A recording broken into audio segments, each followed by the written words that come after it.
Sonar scans off the coast of Spain may have just reopened the most famous lost city mystery in history. Researchers claim they have detected massive underwater structures near Cadiz that look like walls, platforms, and possible geometric formations buried beneath the seabed. The most explosive part is the location.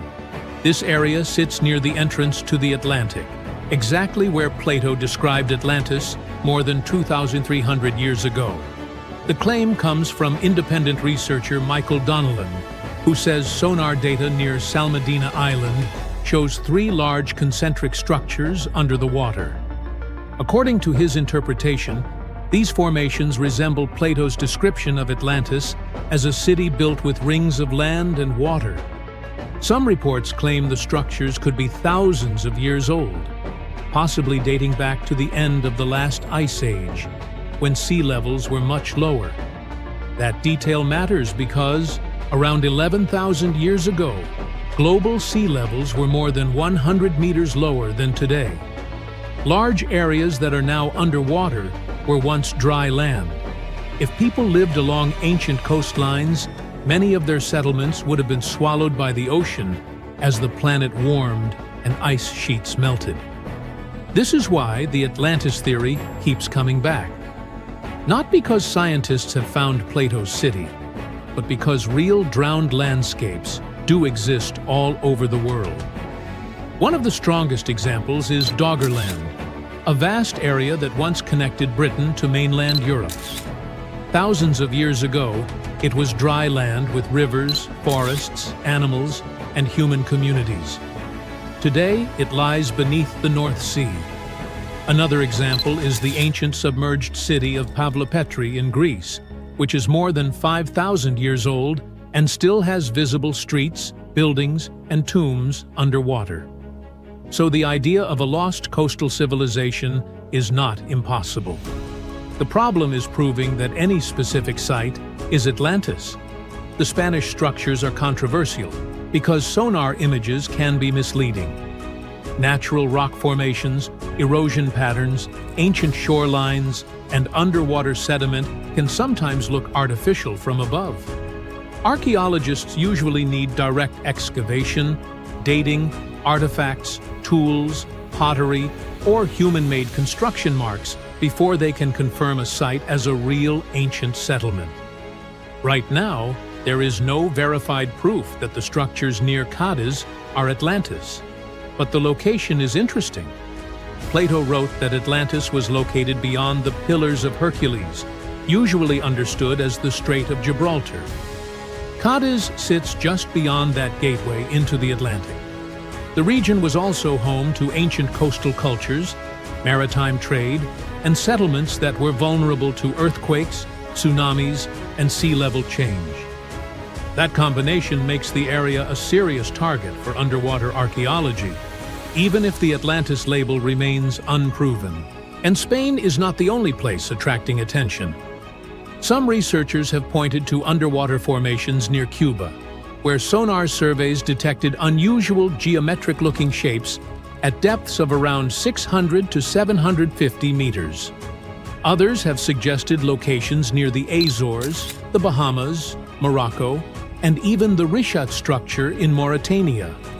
Most of these theories remain speculative, and none have been accepted by mainstream archaeology as Atlantis. But they all point to one bigger truth. The ocean floor still hides huge parts of human history. Modern underwater archaeology is changing fast. High-resolution sonar, satellite mapping, underwater drones, and sub-bottom radar now allow researchers to detect structures buried under sand or sediment without immediately excavating them. In recent years, these tools have revealed submerged ports, shipwrecks, temples, roads, and entire drowned settlements. One of the most famous real examples is Thonis Herakleion off the coast of Egypt. This ancient city was once a major Mediterranean port before it sank beneath the sea more than 1,000 years ago. Archaeologists have recovered statues, temple remains, inscriptions, jewelry, and shipwrecks from the site. It is not Atlantis, but it proves that wealthy ancient cities really can vanish underwater and remain hidden for centuries. This is why the new claims near Spain are getting attention. If the structures are artificial, they could represent a major lost coastal site. If they are natural, they still show how easily the human brain can see cities in shapes created by geology. For now, the most honest answer is this: Atlantis has not been found. But underwater archaeology is finding places that feel very close to the legend. Ancient coastlines disappeared. Real cities sank. Entire landscapes were buried by rising seas. And somewhere beneath the ocean, there may still be ruins from civilizations we have not discovered yet. The Spanish sonar structures may turn out to be natural rock. They may turn out to be a forgotten ancient site. Or they may become another failed Atlantis theory. But one thing is clear: the ocean still holds more human history than we have ever explored. Scientists discovered something Atlantis-like near Australia. There used to be an entire continent that's now underwater. Here's what happened to it. Around 70,000 years ago, during the last ice age, there was a huge landmass called Sahul. It was located in the southwestern Pacific Ocean. This ancient supercontinent connected what we now know as Australia, New Guinea, Tasmania, and the Aru Islands into one giant piece of land. Imagine lush tropical rainforests surrounded by beautiful mountains. Sahul's tallest mountains were in the New Guinea highlands, with peaks reaching over 13,000 feet. This beautiful place was home to a variety of unique animals, most of which were pouched creatures. But back then, they weren't just koalas and kangaroos. Sahul was filled with different types of grazers, burrowers, scavengers, and predators. It was home to a huge diprotodon, a powerful hunter Thiosolio, and a horrifying Megalania, a creature that's much larger than any living lizard today. It was a unique place because the rest of the world was filled with placental animals at the time, like wolves, elephants, and humans. In Sahul, the only normal mammals were bats and rodents. But not all its parts were the same. The Timor, Arafura, and Carpentaria regions were covered by hot savanna and dry forests. It looked kinda like modern Australia: hot air deserts with scrubland, steppe, and temperate forests along the eastern coast. Back then, people were migrating all across the world. They made an incredible journey from Southeast Asia to Sahul and first arrived here from 60 to 45,000 years ago. They mostly traveled by foot and crossed the sea using bamboo rafts and simple boats. They came there from an ancient landmass called Sunda, which includes parts of Southeast Asia. They traveled across a series of islands known as Wallachia and eventually spread across Sahul. And it wasn't a small journey. Sahul was huge, around 4.1 million square miles. That's bigger than the USA or Canada. It stretched from the equator to around the southern part of New Zealand. So they arrived in what is now Australia and became Australia's first people. Scientists think that Sahul had a population of 500,000. We've discovered cave paintings that date back around 40,000 years. It's a hunting scene depicting an anoa, or miniature buffalo, facing figures of humans and animals. Researchers are trying to figure out how these early settlers moved across Sahul and where we might find archaeological evidence of their journey. To do this, they created a landscape evolution model. The simulation showed how Sahul changed between 75,000 and 35,000 years ago. It showed potential migration routes and archaeological sites. Humans likely traveled along coastlines and rivers.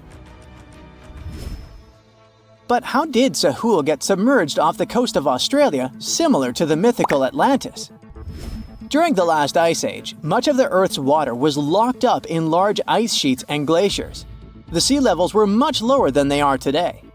After that, the global temperatures increased. The ice sheets melted and the sea levels rose, flooding the land bridges that once connected different parts of Sahul together. About 8,000 years ago, New Guinea separated from mainland Australia, and then, about 6,000 years ago, Tasmania did the same.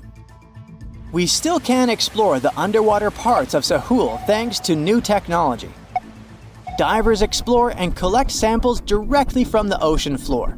Underwater drones can go to places that are too deep or dangerous for humans to explore.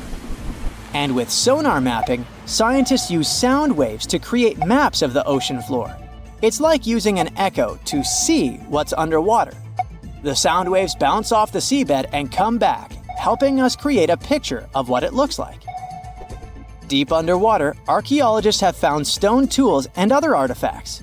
They also discovered fossils of animals like Diprotodon and Thylacoleo. By studying the underwater terrain of Sahul, they learned about the ancient rivers, lakes, and coastlines that existed during the Ice Age. But Sahul isn't the only underwater continent. Sahul isn't the only hidden gem of Southeast Asia. Take Sundaland, a place made up of Sumatra, Java, Borneo, and some other islands. This place was crazy huge during the Ice Age, but now almost fully underwater. Almost, but not entirely.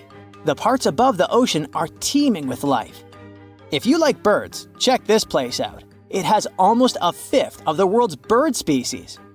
You can spot colorful birds like the Java hawk eagle and the Bali starling among the lush forests. It's also a home to a fourth of Earth's fish species. Sundaland's waters are a haven for marine life, even the most exotic animals like the Asian arowanas. It's also a treasure trove of flowers. That's where you can find Rafflesia and Titan arum, the world's largest flowers. This makes it very similar to Zealandia. Zealandia is a long, narrow piece of land about half the size of Australia. It broke from Antarctica about 100 million years ago. Just like Sundaland, it isn't fully underwater. 7% of it stayed above sea level. This sticking out little piece is what we now call New Zealand, along with Stewart Island and some smaller islands. These pieces of Zealandia are lush and warm. They're packed with volcanoes, mountain ranges, beautiful natural geysers, and hot springs. Local people, Maori, use these hot springs for cooking. People place corn, eggs, and vegetables in baskets and lower them directly in the hot springs. Sometimes they cook food in a pit oven using heated rocks. Another hidden world is known as Argoland. This mysterious landmass was once part of Australia, back when dinosaurs chilled around. It drove scientists crazy for decades.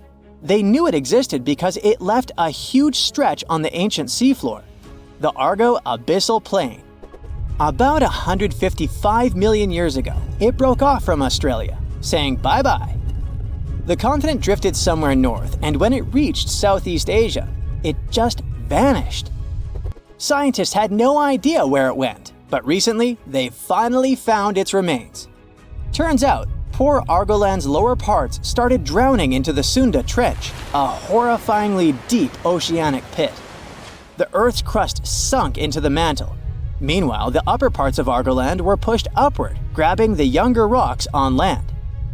Because of this, Argoland broke apart into a bunch of smaller pieces. These pieces formed parts of Borneo, Java, Sulawesi, and other regions. The remains are buried under Indonesia and Myanmar. Imagine a colossal landmass the size of Greenland, Greater Adria. Its journey began about 240 million years ago when it broke away from the supercontinent Gondwana. It started moving north, and after 100 million years of enjoying the warm seas, it suddenly crashed into Europe and shattered into pieces. Most of these pieces went deep into the Earth's mantle, but some were scraped off and became part of mountain ranges like the Alps. Today, the remnants of Greater Adria are scattered across more than 30 countries, from Spain to Iran. That's why they're hard to look for. Seychelles was also once part of Gondwana. Yep, these idyllic islands are sitting atop of the ancient continent. We know a lot about it because of its fascinating granite outcrops. 100 years ago, Alfred Wegener discovered continental drift, but no one believed him. These granite outcrops helped him prove that he's not crazy and that tectonic plates really are moving. The Seychelles broke off from India and Madagascar and eventually became a sad loner in the Indian Ocean. This probably happened because of some insanely active volcanoes in the Deccan Traps. But now, the islands are home to unique species both on land and in the coral reefs nearby. Mauritius broke off from India after the dinosaur wiping. Along its journey, it stretched into a long ribbon-like shape and also broke into pieces. Now it's all scattered beneath the Indian Ocean. Scientists stumbled upon this lost land by studying tiny ancient crystals called zircons. These zircons are like time capsules. They date back an astonishing 660 million to 2 billion years. That's even older than Mauritius itself. These ancient crystals hinted that there's another Atlantis somewhere nearby. Turns out there are hidden continents all around the world, and maybe we'll discover more of them in the future.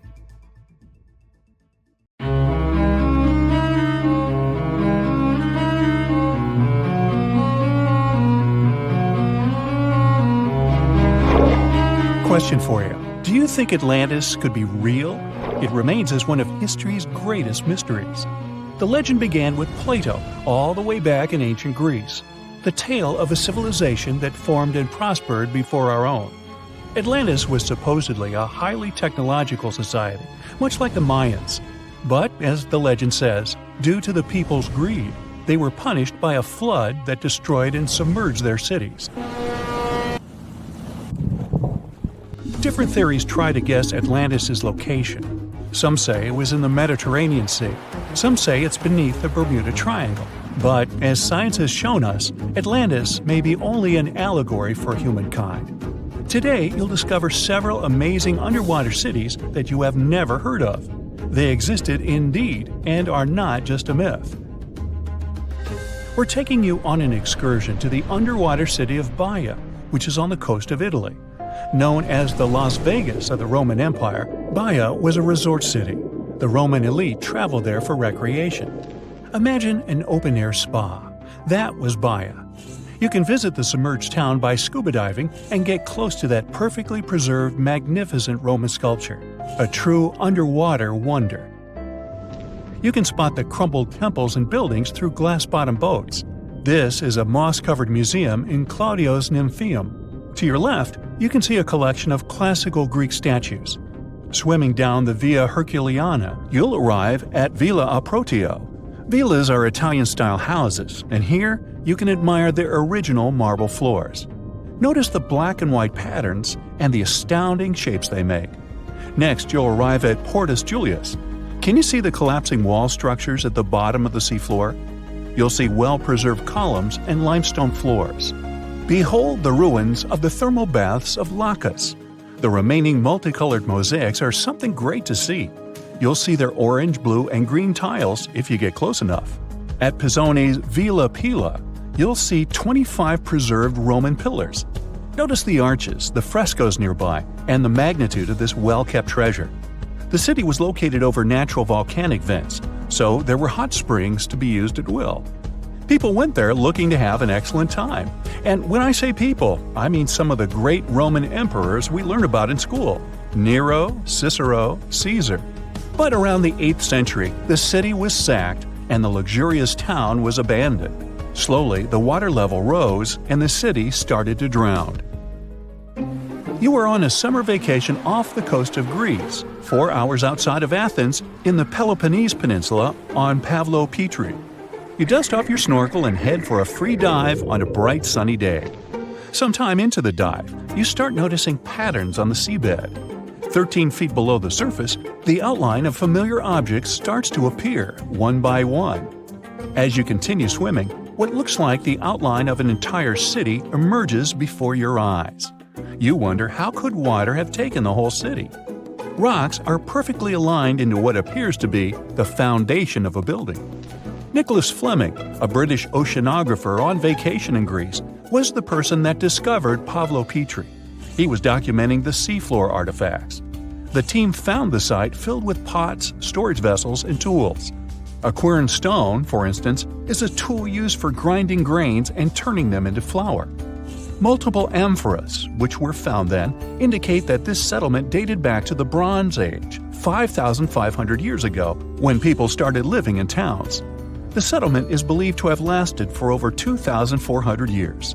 Pablo Petrie is considered today the oldest submerged town yet found, and it's impressive that it wasn't a simple village. It was a vibrant port city with stone-built buildings, a marketplace, streets, and even squares. Let's continue our exploration and find secrets in other underwater cities. You are diving off the coast of the Ryukyu Islands. Pacific waters are far from smooth. There's a strong current pulling you into the deep sea. Suddenly, you see a huge structure thanks to the sunlight shining down on the seabed. At first, it looks like Machu Picchu's ruins across the globe in Peru. As you approach it, you slowly figure out its form. A pyramid-shaped structure, arches, staircases. It's something that could have easily been a palace or castle. Could this also be a sign of human activity? What you just saw is known today as the Yonaguni Monument. It also goes by the name of Japan's Atlantis. The entire monument is about the size of 5 football fields and the height of a 5-story building. Its most surprising feature is its expansive terraces that host large crowd gatherings. Explorers and scientists believe that Yonaguni dates back to 10,000 years ago. But whether it is a man-made structure or a natural formation is still under debate. For Japan's top marine geologist, Professor Masaki Kimura, Yonaguni is the heritage of a lost civilization. Kimura has dived into exploring the ruins over 100 times over the past 10 years. According to him, there are clear signs of human activity down there. The triangle pool, located on the monument's surface, is a triangle-shaped concave that is a historical symbol of water fountains in the region. There is also a giant turtle carved on the eastern side of the structure. And according to Kimura, turtles have an important cultural meaning. Several pieces of stone tools have been recovered from the site. Their estimated age dates back to 10,000 years ago. However, not all scientists are convinced of the same. For many, Yonaguni is the result of thousands of years of erosion. The fact that the monument is composed of one massive rock leads them to believe that it is not human-made. The defined edges and flat surfaces resemble a natural formation occurrence in Northern Ireland, known as Giant's Causeway. A series of interlocking basalt columns look like the ruins of a palace, but they were the result of volcanic activity in the region. Well, stay tuned for more underwater discoveries. The next stop on our voyage is one of today's most famous underwater cities that has turned into an underwater archaeological park. The city of Port Royal in Jamaica exists today only below the surface. But in 1692, it was one of the wealthiest cities in the Western Hemisphere. Port Royal was the center of the British Empire at the time, and an important trade city that attracted people from all over. It was also home to real-life pirates of the Caribbean. On the morning of June 7, 1692, the people of Port Royal met a different fate than they probably expected. The bars and restaurants beaming with life woke up shaking. People were taken out of bed with the power of a massive earthquake, estimated today at 7.5 on the Richter scale. One survivor says he saw the earth opening up and swallowing the town whole. What he said could be true, as the city was mainly built over sand. The ground sucked buildings, roads, and everyone above. Geysers erupted, and finally, waves as big as 10-story-high buildings hit the city. About 33 acres of the city disappeared underwater, and amazingly, most of its 17th-century remains lie in good condition under 40 feet of water. In the ruins, archaeologists have found taverns, storage rooms, kitchens, and recreational buildings used for diverse purposes. You can see a grand lion statue, a submerged bridge, and many picturesque arches. Now, do you fancy a trip to India? Just outside its coast lies another sunken marvel. A site known as the Lost City of Cambay is located on the Gulf of a similar name. It remained hidden until 2001, when the National Institute of Ocean Technology did a routine water assessment. With sonar technology, which sends a wave of sound to the bottom of the sea, they found something far beneath the surface. Images showed well-defined geometric shapes spread along a 5-mile stretch. The remains found dated to more than 9,500 years ago. meaning that this civilization was lost at around the end of the Ice Age. Debris recovered from the site included construction material, pottery, beads, sculptures, and even bones. Scientists argue whether these artifacts are indeed from the site, but if they truly are, then the lost city of Cambay would be the oldest civilization in the world. You've probably heard about the mysterious sea state of Atlantis. It was a high-tech utopia where people lived happily, but then something happened, and Atlantis disappeared from the face of the earth. Many people believe that this city lies at the bottom of the Atlantic Ocean. But what if we've been looking in the wrong place all this time? What if it's somewhere different from where they're trying to find it? What if all this time Atlantis was in the middle of the Sahara Desert? Well, this unexpected theory has some evidence, but to study this version, you first need to understand what Atlantis was and how we got to know about it. The very first mention of the mysterious city was in 360 BCE. Ancient philosopher Plato wrote about Atlantis. His work, Dialogues, described Atlantis as a rich land with advanced technologies. Its inhabitants were powerful, intelligent, and beautiful, like superhumans. He described in detail the structure of the city, and this was the main reason why many people believed in the existence of Atlantis. According to his records, the Atlanteans built this place in several concentric circles of black and red stone. Then they covered these circles with brass, tin, and precious metals. In the city, there were water channels on which ships sailed. The Atlanteans were sailors, so they built a passage from their city to the open sea.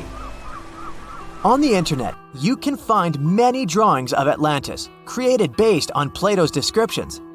Take a look at these drawings and an actual photo of the Eye of the Sahara.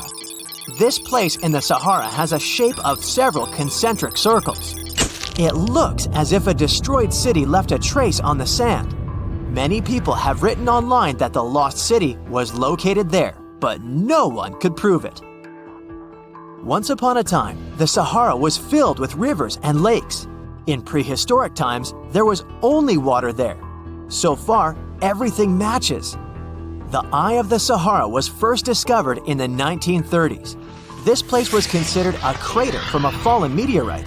But in the middle of the 20th century, scientists conducted a soil analysis and refuted the version with a fallen space rock.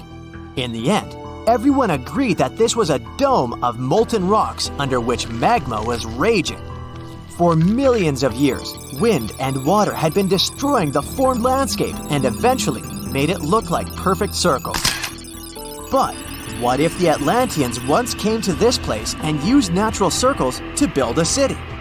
In this case, we would have many traces and artifacts from this developed civilization. And yes, archaeologists did find some arrowheads, spears, oars, and other things there.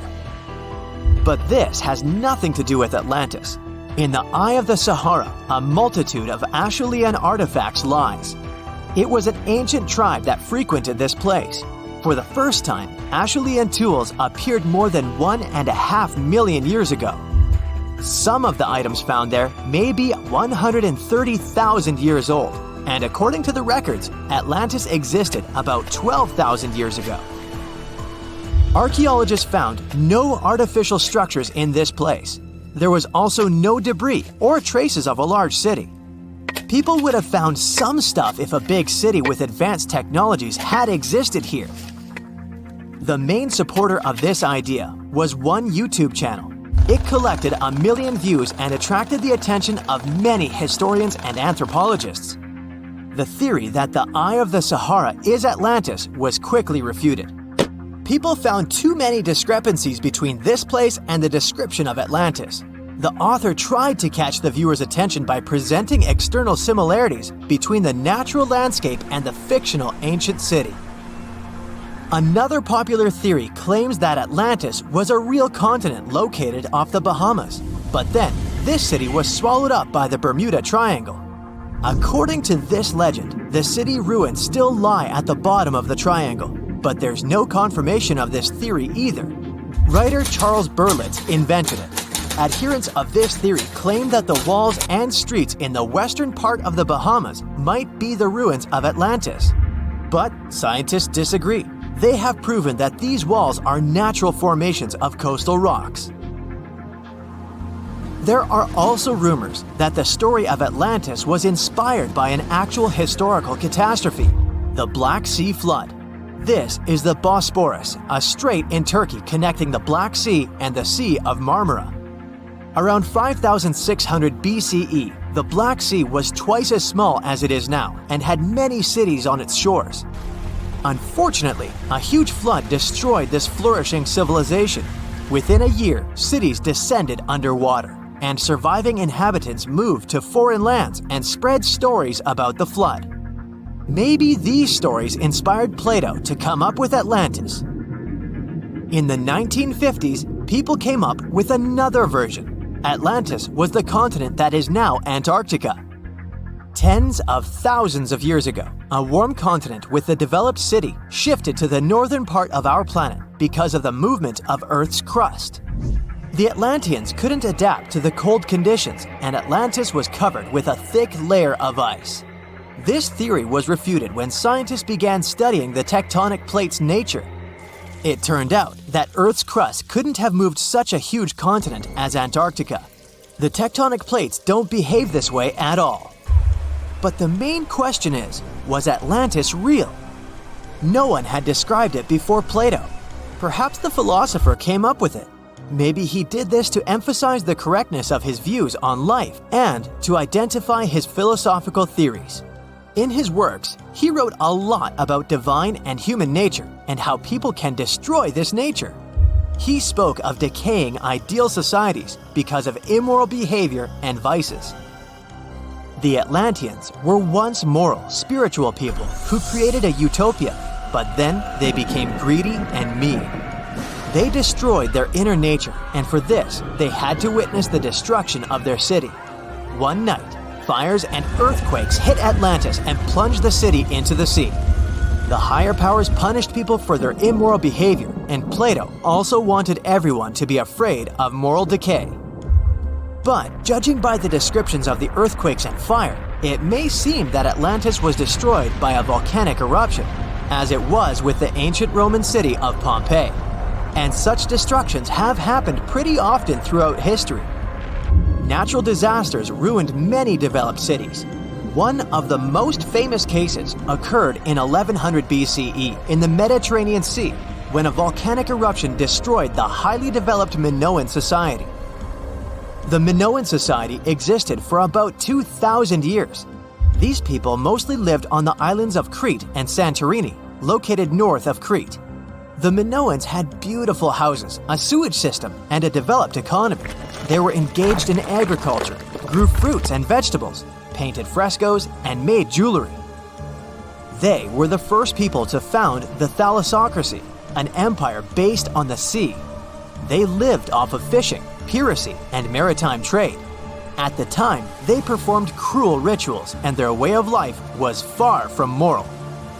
They were used to earthquakes on the island of Santorini, so they reinforced the walls of the city with wooden beams, but they didn't know what a volcanic eruption was.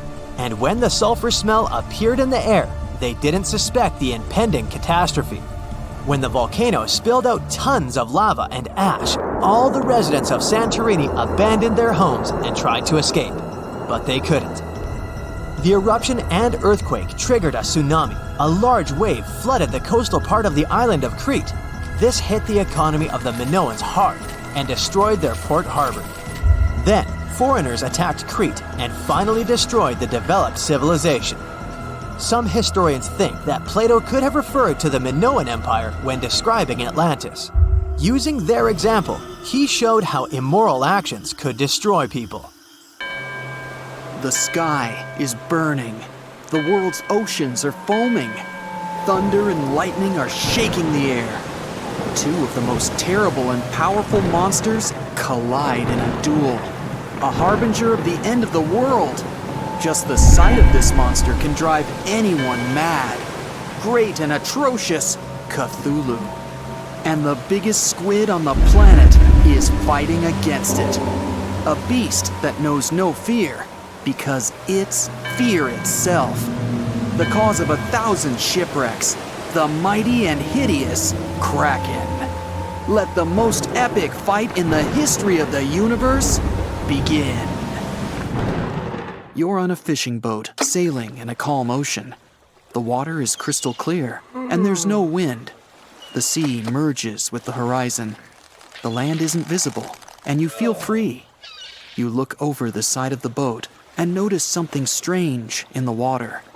You're floating in the center of a huge black spot, surrounded by a wide field of green. What's that? Oil spilled into the water that took on such a strange hue? Then why is it so perfectly round? Suddenly, you realize what it is, and the blood freezes in your veins.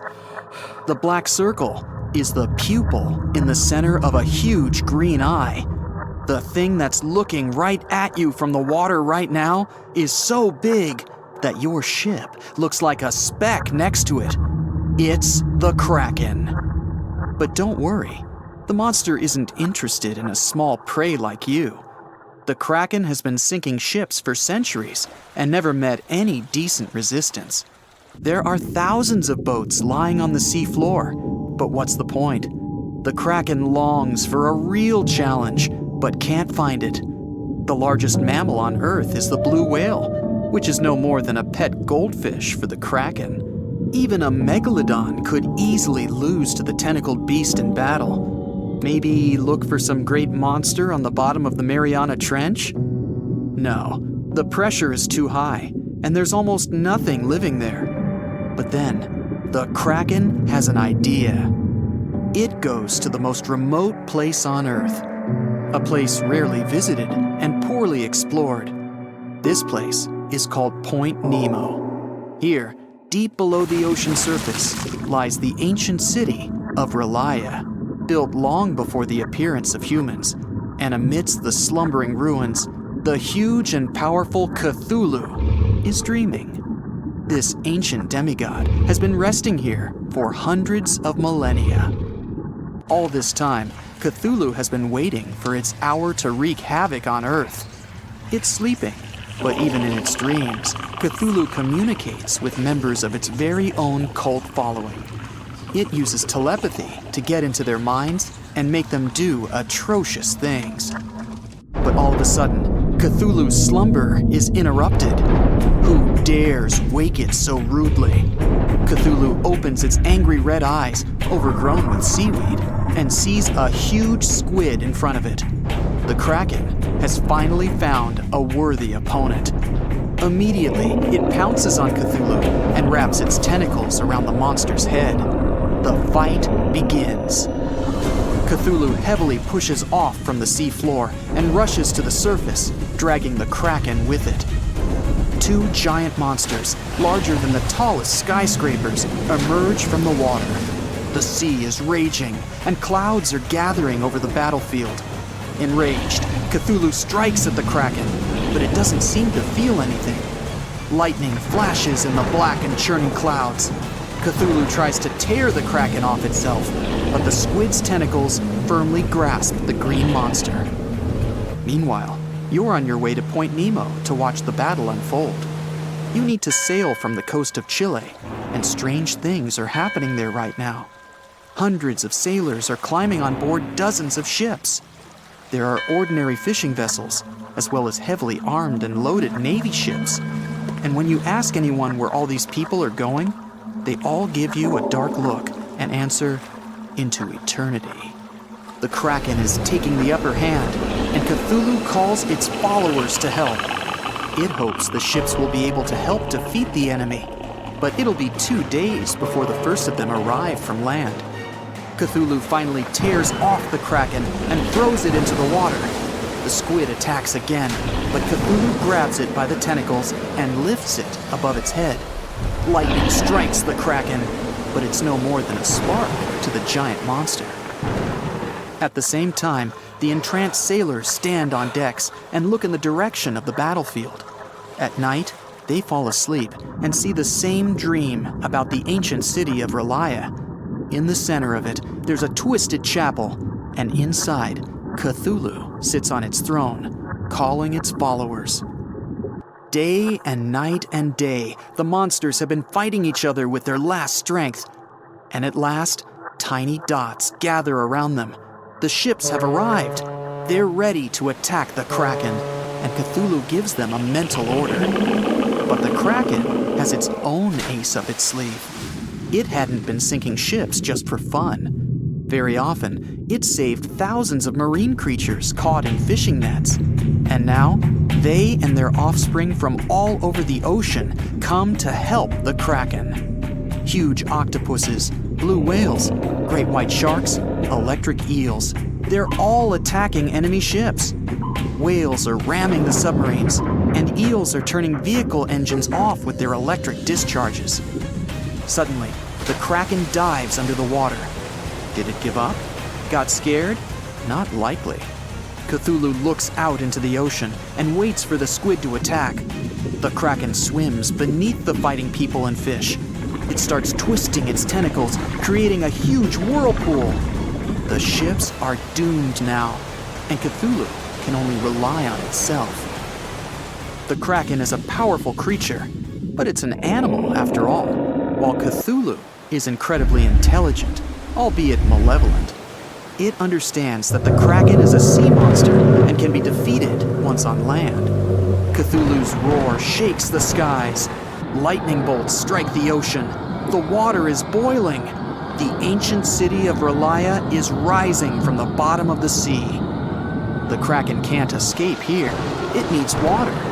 The squid fights Cthulhu with the last of its strength, but without its element, it quickly loses. Cthulhu is victorious. Now, being woken, it's going to destroy the rest of the world, as was foretold. But the fight couldn't have gone unnoticed. Thanks to satellite data, the world already knows what's happened, and a plan has been devised to put down the ancient monster in case it wins. Fighter jets enter the scene and attack Cthulhu. The monster raises its arms to the sky. Clouds are gathering around it. An electric discharge sparkles in the clouds, and electricity disappears within a few hundred miles, including the electronics on board the jets. They're falling down into the water. There's no way to defeat the mythic beast. But what is it?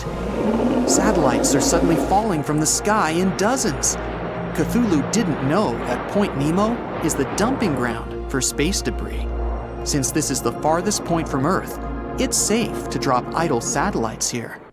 Right now, hundreds of them are falling on the ancient city and bombarding the monster.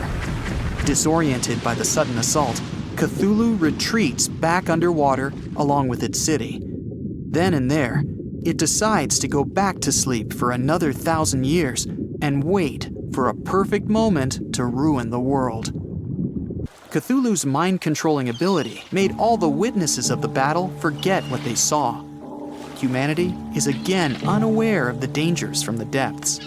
Cthulhu doesn't want people to be ready for its awakening. If you enter these coordinates in the GPS, you'll see where Point Nemo is. In 1997, oceanographers recorded a mysterious sound from the depths of the sea. It was called the bloop and can be easily found on the internet. This event led many people to believe in the existence of Cthulhu. But the panic didn't last long. It turned out that the bloop was the sound of a glacier splitting. Or maybe it's Cthulhu that made people think that way. Who knows? Well, hey there. We dive back in time and into the oceans over 500 million years ago. Just, because we can. Whoa, watch out. It's not megalodon or giant sea reptiles you need to look out for here. It's a bizarre, unearthly-looking creature called Anomalocaris. The name means unlike any other shrimp, and I think you'll agree, it looks like a nightmarish cross between a shrimp and a modern-day centipede. 2 tentacles protruding from its face, each lined with razor-sharp teeth. Oh yeah, and this thing was about the size of your leg. With a wave-like movement of the flaps on each side of its body, it was graceful for a terrifying creature. It was also more advanced than any other life on this planet at the time. Especially those huge eyes. You have only one lens in each of yours. This giant shrimp had 16,000. That's 4 times more than a common housefly. And you know how good their vision is, good enough to dodge that swatter every time. All this allowed Annie to become one of the first animals on this planet to feed on others. Yep, here it is, Earth's first hunter. Its favorite meal? Trilobites. Hey, try a bite. Those are the ancient ancestors of crabs. Some of their fossils have marks on them in the same shape as the monster shrimp's mouthparts. Terrors of the past like this got to be so giant thanks to more oxygen in the atmosphere. A perfect example of this, Meganeuropsis. Imagine a dragonfly. Now make it as big as a cat, and with a wingspan longer than your arm. Megan, the monster-sized dragonfly, could easily grab other insects or even small animals, and she ruled the air with quick movements. Back then, there were still no large birds or other airborne enemies for this behemoth bug, so it was safe and free to grow as large as this planet would allow. Piranhas of the past were also jumbo-sized. Mega piranha was about 3 times the size of the river terrors we have today. Its bite force was about the same as a tiger's, and those striped kitties bite down 2 times harder than lions. That means it probably not only dined on other fish and any land creatures that, got too close to the water, but it could also easily crunch down on large turtles and other unlucky shelled creatures. And fun fact, modern-day piranhas bark like dogs when they're about to enter a confrontation. It actually sounds more like a frog's ribbit. But makes you wonder, what did this mega-sized ancient cousin sound like? A bear roaring? How about giant sea scorpions the size of your bed? Go back about 460 million years, and you'd see them swimming under you. And watch out for that tail. Scientists still don't know if these creatures could use it to inject venom like your standard land scorpion, but something tells me I wouldn't want that thing anywhere near me. Then there's this guy, Therizinosaurus. Terry looks sort of like a goose with long arms. Oh, and did I mention this goose dino is about 2 stories tall and longer than a bus? Yow!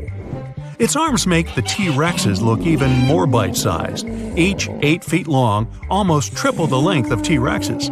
And on the end, razor-sharp claws the size of your whole arm. Now, don't worry about those lengthy claws too much, though. Terry probably used them to cut through giant termite nests. So, this huge reptilian goose was more interested in eating bugs and plants. Another mega monster for you, Megatherium. The giant ground sloth could look a giraffe straight in the eye and weighed as much as a hippo. It moved mainly on its hind legs and used its massive tail as support. He had huge paws with colossal knife-sized claws. The sloth could use them to defend itself from enemies and to bend tree branches in search of food. But the biggest danger to the giant ground sloth wasn't dinosaurs or saber-toothed tigers. It was our own species. Yep, humans showed up just in time to meet this fellow and to, eat him up. Titanoboa was a terrifying 50-foot snake, as long as the great megalodon itself. It was also more than 2 times heavier than the heavyweight champion among snakes today, the green anaconda. Crocodiles were a regular on this serpent's menu. Titanoboa could swim 3 times faster than the fastest Olympic swimmer our species has ever seen. It was quicker and more dangerous in the water than outside it. And don't forget the boa part of its name. This massive snake wasn't venomous. Instead, it liked to squeeze. Remember that giant shrimp from earlier? Well, Opabenia looks like its teeny-tiny finger-sized cousin. And instead of 2 toothy tentacles, this thing had a vacuum hose coming out of its face. On the end of that trunk, what looks like a single crab claw. Add 5 eyes and a mouth under its head, and you've got a recipe for something not of this planet. Only it is. This creature used its trunk like an elephant does. Its claw grabbed food from the bottom of the ocean and brought it up to its mouth. This thing is so weird-looking that apparently when the scientist who discovered it presented his findings to an audience, they all laughed as if he were joking. Now, a real-life monster, the Tully monster. From a distance, it looks a bit like Nessie, that long neck and teeth-lined jaws. But get closer, and you'll see it's more like a long nose with a mouth attached at the end, like a mosquito. Its eyes are further back, sticking out of tubes all snail-like. Tully was an ancient mollusk, about the size of your forearm. It probably dined on jellyfish and shrimp 300 million years ago. Thylacus smilus will put a smile on your face as long as you don't get too close. No, it's not a relative of the saber-toothed tiger. It was a marsupial, making it more related to a kangaroo than anything. And if you compare them to body size, its fangs were actually longer than a saber-toothed tiger's. And they grew continuously. As for that beard on its chin, that's actually all chin. The lower jawbone grew down to a point under the mouth. Those fangs were rooted to the skull, going way back to its eyes. When the mouth was closed, that bony beard protected the long, sharp teeth from breakage. Staganapolis, not to be confused with Minneapolis, might look like a big crocodile with a squished-in snout, but it was mostly harmless. Its small head and very few teeth meant the reptile didn't have much to work with when protecting itself. That's what all those armored scales were for, and no need for huge fangs or long rows of razor-sharp teeth when you're a plant eater. That beak-like tip on its nose allowed the stag to dig up plants. So, really, this reptile was more like a 10-foot scaly pig than a croc.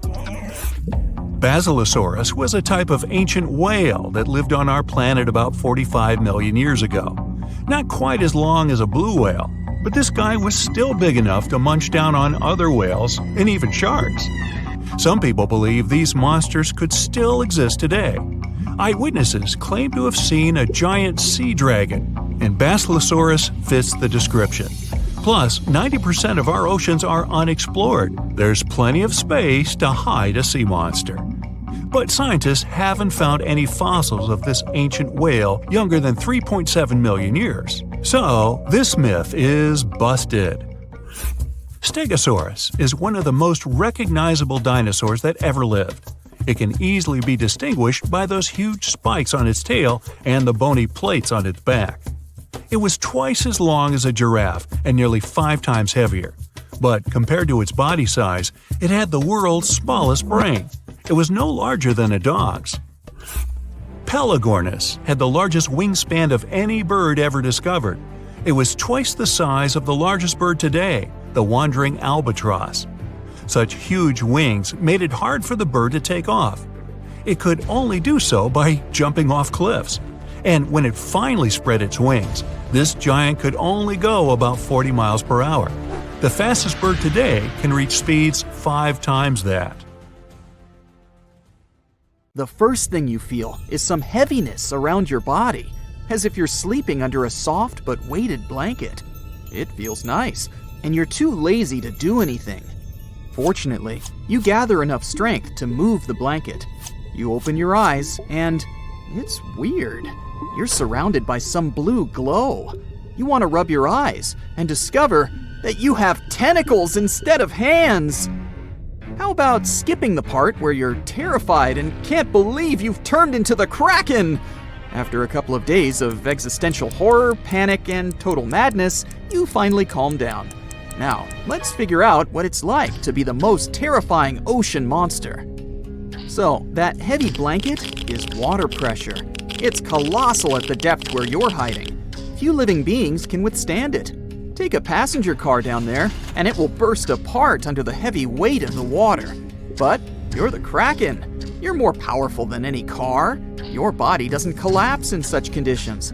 Your thick elastic skin can withstand any pressure, and strong muscles allow you to move freely here. And here's the thing with the blue glow. You're so deep down that sunlight almost doesn't penetrate here. It's hard to tell where's up and down because of the water pressure. But fortunately, you have huge eyes that, like the lenses of a telescope, catch the light coming from the surface. An ordinary person can't see anything except darkness at this depth. But you have something like a night vision device built into your eyes, so you see this blue glow. There's almost nothing at this depth. It's only endless, heavy emptiness. You can see a few fish and several wrecks of sunken ships. The sea creatures you meet here are pretty unusual. These are anglers and all sorts of transparent squid. Come to think of it, giant squid are your only friends here, and you're like a king to them. In general, hanging out close to the ocean floor is pretty boring. You sleep and eat, that's all. It would be best if you swam higher to get more snacks. You rise, and the water around you becomes brighter. More and more sunlight reaches this place, and you finally meet other inhabitants of the ocean. Turtles, sharks, jellyfish, octopuses, and stingrays dart away as soon as they notice you. All of them except jellyfish. They don't care. You look for a place to eat and notice a shoal of fish. Great, here's lunch. After you've eaten, you stay there, scaring fish and dolphins just for fun. You like the way you can control your tentacles. You have 10 of them. It's impossible to put into words what you feel, but imagine that the fingers on your hands have become huge, like pool cues. And it's incredible. You can extend your tentacles to be as long as a passenger Boeing. Also, you have suction cups on them. You can grab anything so tightly that no creature will slip away from you. Thanks to the tentacles, you swim fast. First, you move them in different directions, then press them together, propelling yourself forward. Strong streams of water that you create push all the fish aside. You notice a blue whale. It's the largest mammal in the world. But next to you, it looks like a puppy. So, you swim, eat, scare fish and other marine creatures, and that's it. Your life is kind of boring. And how long will it last? 100 years? 1,000? You want to have some fun. So you swim up to the surface and get almost blinded by bright sunlight. You try to get used to it. The water is quiet. There's no wind. You look around and notice a tiny dot ahead. Wow, it's a large wooden fishing ship with sails. Finally, you'll have some fun. You can't wait to see people and tell them about yourself. So you're happily swimming toward it. But if someone was watching you, you'd probably look pretty scary. You get stuck in a fishing net. It's thin, so you easily tear it apart and rise to the surface. The people on the deck are terrified. They scream and run in different directions. Hey guys, where are you going? I just want to hang out with you. They seem so small. Fishers throw harpoons and axes at you, but you don't feel any pain. You put one tentacle on the wooden deck and accidentally break it. The whole ship is fragile, like a matchbox. Okay, it's better not to touch it. You turn around and accidentally flip the ship over. All the people that were on board are now in the water. Fortunately, you have enough tentacles to save them all. You catch every fisher and see the horror in their eyes. Someone even faints. You put the ship back on the water and help the people return to the deck. Then you push the boat away and swim toward land. But you decide not to show yourself to people on the shore. Those sailors you saved will tell everyone how they survived meeting a giant monster. Everyone will talk about how terrible you are, but no one will mention that you also saved them. How unfair. You return to the ocean depths and fall asleep. Some strange sounds wake you up. It's like water dripping from a tap into a sink. You open your eyes and see faint flashes around. Oh, well, that's interesting. You swim up and realize that a thunderstorm has woken you up. It seems rather severe. The sky is black and the waves are huge. You notice a big vessel sailing amongst this chaos. This ship is different from the one you've seen before. It's made of iron, and it has no sails because it's a modern cargo ship. It seems that you've been asleep for a couple of 100 years. The people on board notice you and fire a signal flare. A bright red light blinds you. You spread your tentacles and accidentally push the ship. It's heavy and doesn't flip over. It seems that technology was developing while you were sleeping. The storm is getting stronger. The ship is rolling from side to side.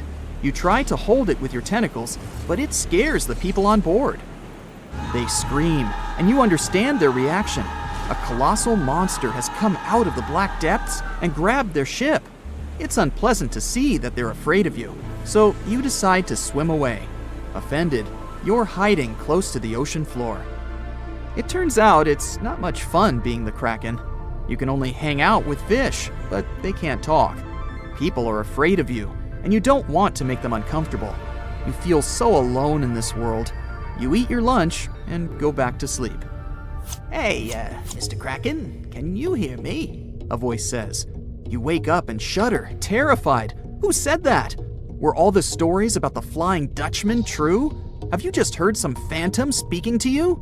"I understand you're confused, Mr. Kraken, so swim up to the surface and you'll find out everything." A few minutes later, you come out of the water and see a huge flying ship. It's floating right above the water. But the most fantastic thing is that people on the deck are not afraid of you. They look at you with interest, and even with some sympathy. You notice a man in a strange helmet among them. "Hi, it's me talking to you, thanks to this telepathy device. You can think about anything too, and I'll hear you." It's the 24th century. People have invented technologies for communicating with animals and fish. They found out that almost all creatures have no thoughts and live following their instincts. But then, people detected some brain activity coming from the ocean depths. They discovered you. You seem to be one of the most intelligent beings on the planet, and people are very interested in communicating with you. Finally, the centuries of your loneliness are over. If you draw up a map, trace a line connecting the island of Bermuda, Puerto Rico, Miami, and back to Bermuda, what do you get? The infamous triangle, known for swallowing thousands of ships and aircraft over the centuries. But there's a new mystery to this already enigmatic place. Something's lurking deep in the waters below, and it's leaving bizarre clues of its existence. Splash! Your submarine hits the water's surface. You descend 100, 1,000, 2,000, 3,000 feet. It's getting darker. The sub's walls creak as the pressure grows. Over 1,400 psi. It's like the weight of a grand piano squeezing every square inch of your body from all sides. You've made it to your destination. All that's left is to spot the beast. Just in time. Among the black void, you see a bright green glow off in the distance. It's getting closer. As it approaches, it gets bigger. This is it! The creature that's been leaving strange circular markings on fish, dolphins, whales, and even other sharks. Behold, the cookie cutter shark! Don't let its size fool you. It may be no longer than a bowling pin, but this creature is a parasite. It attaches itself to other marine animals using its neatly arranged serrated teeth. With one bite, it fills its belly, detaches, and goes on about its day. Its mobile snack also swims away with its life. The only evidence of this rendezvous, a cookie-shaped mark on its body. Don't assume you're safe in your submarine. These bold little guys have been known to go after subs too. You decide not to risk the shark punching a hole in the only thing keeping you from being squished to a pulp by the surrounding water. You journey on to meet other bizarre creatures lurking in the Bermuda Triangle. At twice the depth, you'll find the dragonfish. Unlike other deep water inhabitants, these things produce light in the infrared range. Blue and green is what other fish stick to. This gives the dragonfish a huge advantage. It provides itself with light that other marine dwellers just can't perceive. Things that want to eat the dragonfish can't detect this light, as well as the critters the dragonfish likes to feed on. A truly unique deep-sea dweller is the vampire squid. Neither vampire nor squid, or octopus, this thing is a unique species of its own. It has the largest eyes compared to body size of any animal on the entire planet. When the vampire squid feels threatened, it curls its arms up and around its body. Essentially, the thing turns itself inside out. Another animal to avoid down here is the terrifying bobbit worm. It buries itself in the sea floor, leaving a small part of its body out. It waits for dinner time with its pincer-like mouth parts open. What's on the menu? Other worms and fish that can be 7 times bigger than the bobbit. It uses its 5 antennas to sense when lunch is close enough to snap. In an instant, the worm launches forward and grabs its lunch with its mouth parts. It's not done yet. Once it's got its jaws locked onto its lunch, the worm injects it with venom and pulls it down into the burrow to feast. One of the deepest trenches in the Bermuda Triangle is the tongue of the ocean. This is also the secret breeding grounds of tiger sharks.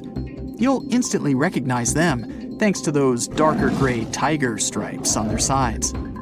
They're the second largest predatory shark species after the great white. And with a big size comes a big appetite. Marine mammals, smaller sharks, stingrays, and green turtles are all on the menu. If you ever come face to face with a tiger shark, hopefully not, remember this: you can tell the fish's age by looking at its stripes. They fade over time, so the younger the shark, the more pronounced its stripes. There's plenty of zooplankton in the Bermuda Triangle. These are, usually, small organisms that are essential to the ocean's food chain.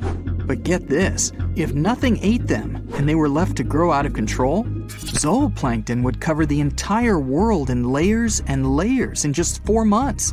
Oh, and the largest type of zooplankton is the jellyfish. Jellyfish were around long before dinosaurs. You probably know your body is 60% water. A jellyfish is 95%. So if it gets washed onto the shore, after a few hours, most of its body just evaporates into the air. There's also a jellyfish that lives forever. The immortal jellyfish can revert itself back to its polyp stage and then grow again. Sounds like something from another planet, but it's no space jelly. Those do exist, by the way. Back in the 1990s, NASA raised jellyfish in space to see what zero gravity does to them. They were just fine living up there in the cosmos. When they came back down to Earth, though, they had trouble adjusting. The European eel hasn't been to space, but it is quite a globetrotter. It travels all the way from Europe to the Sargasso Sea, where the Bermuda Triangle is located. In the larval stage, it just drifts around the ocean for as long as 3 years sometimes. It's also the chameleon of the sea. Over the years, the European eel changes color, going from translucent to yellow to metallic silver. They're nocturnal and secretive, pretty much the ideal companion to have when you raid the fridge at midnight. A giant squid over half the length of a football field once washed up on a Florida beach. Researchers suspected this behemoth came from the Atlantic Ocean near the Bermuda Triangle. Giant squids are the longest invertebrates, meaning they have no backbone. They also have the biggest eyes on Earth, ever. They're as large as a soccer ball. Another creature found near the Bermuda Triangle is Sterer's cave shrimp. They were so good at keeping to themselves that no one knew these creatures even existed until 2011. Some female cave shrimps carry an impressive number of eggs along with them. Scientists discovered one female had around 2,000 eggs attached to her body. The Bermuda petrel is the national bird of, yes, you guessed it, Bermuda. It's the second rarest seabird on the planet. In fact, people thought it was extinct until 1951, when they spotted a few on the island. It has an eerie cry that'll send shivers down your spine. The Nassau grouper can only be found on the coasts of South Florida. This fish lies in wait and ambushes its lunch of other fish, crabs, and lobsters. It's sort of like a vacuum cleaner because it inhales its food through its huge mouth. The fish has a cool defense mechanism too. Like the chameleon, it changes color when it feels it's in danger. Sometimes it takes on a lighter or darker shade of its own color to blend in with the environment. So, you may spot a Nassau grouper, or you may not. If you happen to visit the Bermuda Triangle, you'll probably see a hammerhead shark. They use that iconic hammer-shaped head to pin their lunch, stingrays, onto the ocean floor. The shape of their head also gives them better vision. They can see almost 360 degrees all around, above and below them. Well, save for one blind spot right in front of their nose. The hawksbill sea turtle may not look intimidating, but this guy will eat anything it can get its bird-like beak around. Sea sponges, algae, and even venomous jellyfish. A lot of the stuff on their menu is inedible for most, but their body fat can absorb the venom and toxins, so they go unscathed. The Bermuda Triangle is also home to green glowworms. They're not really worms, but larvae. They produce that bright light from an organ near their tail. This light makes smaller creatures come toward them, making it easy for them to catch their lunch. Most of the time, they look pretty ordinary, but they have an oddly fixed schedule. Every third night after the full moon during the summer, at an exact time, the glowworm lights up. But back to more nightmarish creatures of the Bermuda Triangle. There's the goblin shark, known as a living fossil because it's the only one left of its animal family. It's only about the length of your forearm and looks like nothing special. But watch closely as its lunch gets too close. Boom! The shark's jaw shoots out of its mouth and grabs onto the unlucky creature. Once the teeth have locked in, the jaw goes right back in the shark's mouth. And yes, you share the planet with this thing. You lie on the beach and decide to swim before going to bed. You go into the water up to your knees and notice a bluish-green glow in the distance. It seems to you that a gem reflects the moonlight, so you go ahead. Stop and get out of there. The glow floats in your direction, and you see a small fish through the water the size of a cat. Its skin glows. It doesn't look unsafe, but in fact, it's one of the most dangerous fish on the planet. You won't confuse the cookie-cutter shark with other marine predators. It has a round mouth armed with small, sharp teeth, which can leave a mark on a wooden boat the shape of cookies. Despite its size, this fish scares great white sharks, whales, hammerhead sharks, you name it. Once it even managed to damage the submarine with its bites. Usually this predator lives deep in the ocean, but there are cases when it attacks people. You're diving, looking at the seafloor, and suddenly notice that it begins to move. There are several types of fish that can merge with the sea landscape, and one of them is the angel shark. It looks like a stingray and seems quite friendly. Don't swim close to it. This predator is fast and has a strong jaw filled with sharp teeth.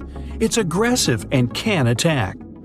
You're swimming in the water with a mask and see a shoal of small fish in the distance. Something long flies into the shoal and begins to churn the water. Fish swim away in different directions. That must be the thresher shark catching prey. This shark has a long tail, similar to a whip, and it uses it to stun little fish. Of course, if the shark sees danger, it will wave its tail for defense, and you don't want to get under this strong strike. If you see a fish with small ridges over its eyes looking like horns, then know that it's most likely the horn shark. This predator is not aggressive. It calmly swims in seas and oceans and searches for its favorite foods – crabs, crayfish, prawns, and sea urchins. But it's still better not to approach it, as the shark has one of the strongest bites among all species, and its back and fins are covered with sharp spikes. And if you see one off the Normandy coast of France, it must be the French horn shark. Nah, I just made that up. One of the scariest sharks you can meet is the goblin shark. You can recognize it by long tail and pinkish skin tone. It lives off the Japanese coast and got its name from its unusual appearance. Imagine that you're on a boat and see this shark swimming by. You take a stake out of the container and raise it over the ocean. The shark comes out of the water and reaches for food. At this point, it opens its mouth, and a jaw with sharp teeth moving out of it grabs the meat from your hand. The shark slides the jaw back and swims away. Gee! To meet this shark, you need to go down to the bottom of the ocean. There's almost no light there, but you'll see it from afar. A glowing blue head. The shark's body is black and can't be seen, so it looks like the head is swimming by itself. This small predator can fit in an adult's palm, but it's better not to try to hold it if you don't want to meet with little sharp teeth. It's called ninja lantern shark. Nobody knows exactly why its head is glowing. It may be a way to lure prey, but there's also a theory that sharks communicate with each other using light. In the deep ocean waters, you can see a large snake. It seems like it's crawling on the seafloor. Its movements are fast and agile. This marine predator is also a shark. The frilled shark is similar to a snake, not only in appearance. It can also swallow prey larger than half of its 7-foot body. It has about 200 sharp teeth. You won't confuse it with a sea eel and other snake-like sea creatures. In the cold waters, where most sharks don't swim, you can meet this incredible creature. Most likely, you won't see it, because the short-fin mako shark swims too fast. It's about 35 miles per hour, which is faster than a leopard. Its prey has no chance of escape, and its enemies will never catch up with it. If you see a small glowing cave with unusual teeth looking like plates moving toward you from the depths, then you should immediately get out of the water. Although it's unlikely you can see this creature in person. The megamouth shark is one of the rarest sharks in the world. Scientists have not yet fully studied it. This fish, the size of a car, rarely closes its large mouth, which can easily fit an adult human. Fortunately, it eats plankton and won't do you harm. Yeah. You won't confuse this shark with anything else. The saw shark is a fish with a long nose similar to a saw. Those little cogs on the shark's nose are teeth that grow outwards. Each tooth is equipped with an electroreceptor that can sense the electric fields coming from other fish. In conditions of poor visibility, this shark can detect prey using its nose as a radar. The shark saw masters the saw as a professional swordsman and can hit strongly and accurately. A shark that will notice you much earlier than you do it is the hammerhead shark. Its eyes, placed on the size of the hammer, look in almost all directions at once. No fish can swim past this shark unnoticed. It uses its head not only for panoramic observation, but also for hunting. Hammerhead shark's favorite food is stingrays. They're like blankets, invisibly floating on the seafloor. But they can't hide from the sharp eyes of this shark. It uses the hammer to pin the stingrays to the ground. Hey, how about we get the saw shark and hammerhead shark together and do a little carpentry? I could use a chair. In the waters of the Arctic, if you are lucky enough, you can meet the Greenland shark. You can rarely find this large, slow, but majestic creature on the surface, since it dwells in the ocean depths. It can live for an impressive 300 years and longer, so some of them probably witnessed the times when all ships were made of wood. White and tiger sharks are some of the main species that pose a danger to people. You can identify them by the triangular fins sticking out of the water, but it's much easier to predict their appearance if you pay attention to the external environment. You're much more likely to meet sharks early in the morning or late in the evening. At this time, it's better to relax on the beach and not get into the water. Also, you should avoid river mouths with silt and muddy water. This is where tiger sharks, some of the most bad-tempered sharks in the world, most often live. But the main sign that sharks are somewhere around is fishing boats. If you see them on the horizon, don't go into the water. People use nets to catch large numbers of fish, and where there are a lot of fish, there's a shark swimming around and trying to get food. If you're in the water and already see a shark swimming towards you, then you still have a chance to survive. The main thing is not to panic, it says here. Don't splash and don't make sudden movements not to excite the shark. Don't swim away from it because it can think you are prey. The shark will circle around you, so don't lose sight of it. You can slowly swim to the shore until you reach shallow water, then quickly escape. But be careful, the shark can even get you out of there. If the shark still attacks you, then you'll have to fight for your life. Weak points of the shark are eyes and gills. And hey, let me know how it goes. Some sharks have an eerie ability to spit out their stomach and then pull it back into place. Well, that would be handy. Most sharks eat huge amounts of food, but the problem is they can't digest everything they've gulped down. So they need a way to get rid of such stuff as sea turtle shells and beaks, bird feathers and bones, lobster claws and whatnot. And then these amazing creatures willingly barf up their whole stomach, along with all the contents. After the shark is done, it pulls its main digestive organ back in, and the entire process usually takes no more than a second. Some shark species, like great whites or mako, have a special eye-warming system. Their retina heats up their eyes and brain. This not only helps them detect movement better, but also improves resolution. As for the mako shark, this species often travels vertically across different temperatures. Unlike most people with only one movable jaw, sharks can freely move both their lower and upper jaws. This allows them to get a better grip on their meal and chew it up faster and more thoroughly. That's comforting. Sharks give birth to a large number of little ones at once. It depends on the species, of course, but let's say the blue shark is famous for producing more than 130 pups at a time. Great white sharks have a more powerful bite than most jungle cats.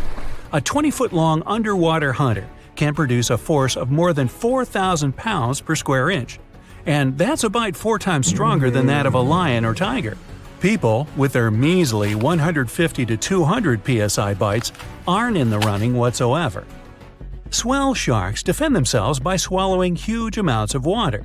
Then the shark's body becomes twice its normal size, and this scares potential danger away. Sharks can grow more than 50,000 teeth during their lifetime, but not all of their teeth are the same. The strongest and most massive ones are at the front, and those closer to the back are smaller and not so powerful. But if the front teeth are damaged, these weaker ones can replace them. It's possible because sharks' teeth aren't as deeply rooted as humans and can move. Shark skin has the same feel as sandpaper. It's made of teeny, teeth-like scales. They point towards the animal's tail. This helps to reduce the friction that occurs when sharks move through the water. Whale sharks have extremely thick skin.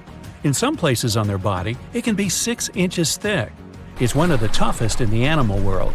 Scientists have to make loads of effort if they want to get this creature's blood sample. Sharks have an incredible sense of smell, but besides that, they use one more sense to detect other animals. There are special pores around their head, near the nostrils, and under the snout. Those are special organs, something like second sight. Every creature generates a tiny electrical field. Thanks to the pores, sharks can spot these electrical fields and figure out where other animals are. Sharks are incredibly sharp-eared. They can hear their potential meal from 3,000 feet away. They can also catch low-frequency sounds, like the ones produced by a fish's contracting muscle tissue. Sharks have been around for more than 400 million years. It means they've lived through 4 out of 5 mass extinctions. This makes them way older than Mount Everest, humans, dinosaurs, and even trees. These creatures go back to the period when coral reefs were just beginning to form. Some shark species can jump out of the water, like the great white shark or the basking shark. They're known to leap for more than 8 feet up into the air. Thanks to this maneuver, they can catch such animals as seals or seabirds. But unless you're in South Africa, you aren't likely to see sharks jumping out of the water. Shark skeletons are made of muscle and cartilage, which are lighter and twice less dense than bones. This makes sharks more flexible, which allows them to make sharp turns when they're chasing other animals. Hammerhead sharks have a weirdly shaped head for a reason. Thanks to it, these creatures have incredible 360-degree vision. Their eyes are tilted a bit forward, and it allows them to have an overlapping field of view. The goblin shark's terrifying jaws are attached to elastic ligaments. They can unfold from the animal's snout for up to 3 inches. It allows the animal to catapult its mouth forward to catch other marine creatures. Sharks don't sleep as you do. Some species have to keep swimming all the time. Otherwise, water will stop flowing through their gills and they won't be able to breathe. Others do rest, but they don't enter an unconscious state. They just go into special rest periods. These creatures don't have eyelids. That's why their eyes remain always open, and their pupils monitor their surroundings. They also keep their mouth open so that the water can pass through their gills. Sharks can travel remarkably long distances without needing any rest, all thanks to their bizarre sleeping pattern. For example, great whites can swim distances of more than 2,000 miles without stopping to eat or rest. How come these creatures don't starve? They draw on the fat stored in their livers. By the way, this organ can compose up to a third of the animal's body weight. Contrary to popular belief, sharks do not and cannot swim in reverse. Their tails propel them forward, and their pectoral fins help them to keep their balance and turn. It means that, anatomically, these animals can't move in any direction other than forward. Sharks have no vocal cords. They can't produce sounds to communicate with one another or express their emotions. That's why they have to use body movements, like twisting their bodies or flipping over. Sharks live in all of the world's oceans, but several species also inhabit freshwater rivers and lakes. For instance, bull sharks have been found in tropical rivers. They're also known to be able to swim between fresh and salt water. The smallest shark out there is the dwarf lantern shark. This unique creature doesn't grow longer than 8 inches, but the shark makes up for its tiny size in other ways. For example, some of its organs emit light, and since the creature lives in the shallow waters, this helps to camouflage it in the rays of sunlight. Blue sharks eat a lot, often more than they need. Some of this food can remain undigested for weeks till it's needed for energy. Sharks have something that looks similar to a tongue, but this organ is called the basial. It's the front section of the cartilage that goes from the shark's chest to its mouth. It doesn't move and is pretty much useless. The so-called tongue doesn't take part in the process of feeding. It isn't covered in taste buds. Its only real use might be that it supports some of the bones connecting the shark's gills. There are hundreds of shark species in the world, more precisely around 500. Some of them are pretty bizarre. Just look at the goblin, basking, or cookie-cutter shark. All these sharks vary in size, from several inches to dozens of feet long. They also live in absolutely different environments. Tiger sharks eat whatever they can get their jaws around. Some of the weirdest things they've munched on are video cameras, bags of money, license plates from almost any U.S. state, dog leashes, you name it. Each whale shark has a unique pattern on its skin. These spots and stripes can be used to identify individual sharks, just like fingerprints are used to identify people. The blunt-nosed six-gill shark can dive to a depth as great as 5 Empire State Buildings. Baby sharks are called pups. When they get born or hatch, they are already fully nourished, and if they choose to swim away from their mama shark, they don't need to hunt for food for at least several weeks. Uh-oh, did somebody say baby shark? So you're swimming 2 miles down at the bottom of the ocean. Don't ask me how, just play along. It's cold and the pressure is intense. No fish in sight. Then you notice a green shiny thing. It's a cookie-cutter shark. Its neck glows in the dark to attract fish and other delicious treats. The shark doesn't look like much. It's small, about the size of a cat. It has brown skin and large green eyes. But looks can be deceiving. Every night, this creature rises to the surface and goes after great white sharks, whales, even swordfish. If you look closely, you'll see a round mouth with a bunch of sharp teeth in it. They don't just bite, they work kind of like a saw. This one's called a cookie-cutter shark because when it sees something delicious, it takes a cookie-shaped bite out of it. These sharks have even been known to disable submarines. Wonder what flavor they are. Our next shark is about the length of a car. Only about 100 of these sharks have ever been seen, but if you met one, you'd never forget it. It has a big mouth, a huge mouth, a mega mouth, like me. It's the mega mouth shark. You could easily fit in it if you curled yourself up. They're not dangerous though, not to humans. They feed by swimming around with their mouths open, filtering out plankton and other underwater goodies. The shark has special organs in its mouth that glow, attracting little crustaceans. It swims deep in the ocean in total darkness. Probably has a great smile though. Thresher sharks also have a huge body part, the tail. It's almost half the length of the shark itself, and it looks like a helicopter blade. It's one of the few animals that hunts using its tail. The shark sneaks up on a school of fish and starts to shake its moneymaker. This freaks out some of the fish, which is exactly the plan. In a pinch, it can also use its tail to defend itself. The best thing about this shark, it doesn't attack people. The angel shark. There are quite a few types of angel shark out there, but they're more shark than angel. They're flat like stingrays, and their skin is covered with patterns that help them blend in with the seafloor. Because of this disguise, divers sometimes accidentally touch them, which isn't the best idea. They're fast and have powerful jaws. Still, they prefer the taste of small fish to you. The horn shark has two ridges that look like horns right above its eyes. It's definitely the grandpa of the shark world. Not aggressive, swims pretty slowly, and is up late almost every night. Its two favorite meals, sea urchins and crustaceans. It moves its fin on the seafloor almost as if it had paws. But don't underestimate this guy. It has one of the strongest bites of any shark. It needs those strong teeth to crush the shells of its late-night meals. And if something tries to attack it, watch out. Horn sharks have sharp spikes on their fins. The award for the ugliest shark goes to the goblin shark, and it's not even close. From the outside, it already looks kinda weird and is about the size of a pink underwater motorbike. It has a long tail and a seriously long nose. It lives way down in the depths of the ocean and loves to eat squid. It's not as fast as its relatives, but it's way more sneaky.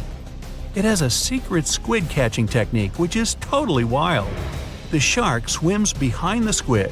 It's catching up, getting closer and closer, but the squid isn't slowing down, no way. It looks like the poor goblin shark won't have any lunch today. Then it opens its mouth. Its jaw is attached to folds of skin that mean it can literally throw its jaw out of its mouth. And it's a shark, so those teeth are sharp.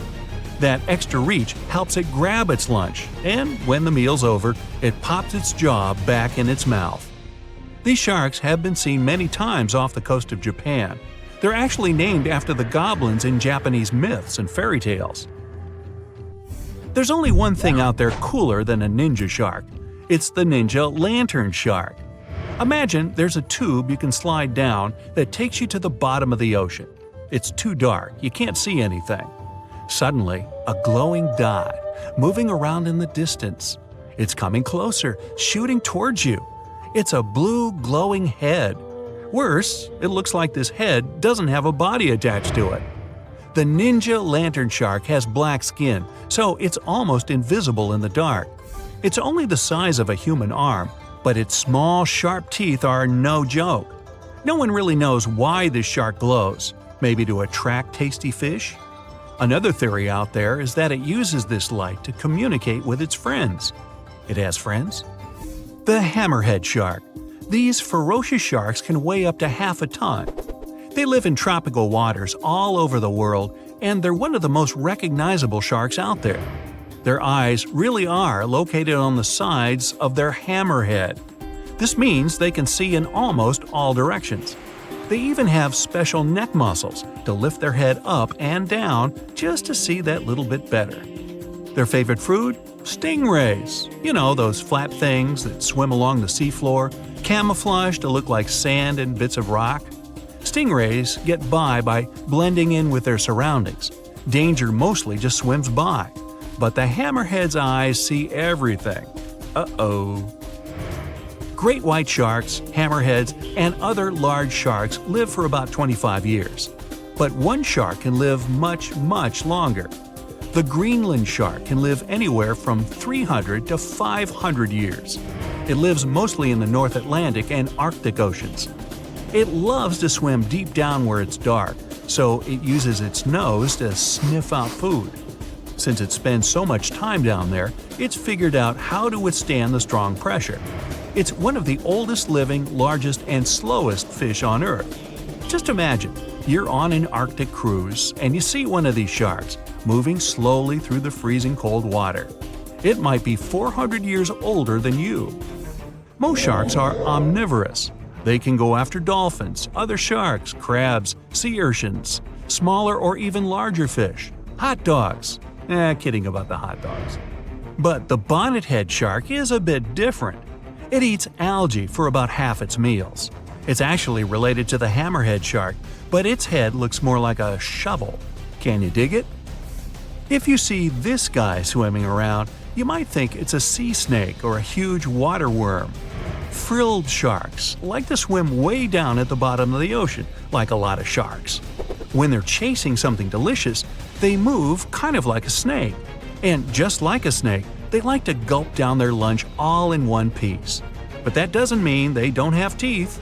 They have about 200 nice and sharp ones. The saw shark has a long, flat, and seriously spiky nose. Those teeth on its nose never stop growing. Each tooth is equipped with electric receptors to help the saw shark feel around for nearby fish, like a ship's radar. When dinner's nearby, the shark swims up and strikes with its nose, waving it around like a knight showing off his skills. Meanwhile, you won't have time to blink if this guy floats past. Did you see it? How about now? Meet the fastest shark in the world, the short-fin mako shark. It can swim up to 35 miles per hour. That doesn't seem that quick on land, but underwater, that's fast. Slower than a cheetah, but faster than most dogs. It's warm-blooded, which is super rare for a shark. That helps it swim to cold and distant places where an ordinary shark simply wouldn't survive. The swordfish goes much faster. It can swim up to 60 miles per hour. It's not a shark, but it's still an amazing creature. In a race, the swordfish will usually come out on top, but it's not just fast, it's ingeniously fast. It has a gland next to its nose that pumps out a special oil. This oil spreads through its nose and comes out through tiny holes. This special oil is waterproof, which lets the swordfish glide through the water at high speed.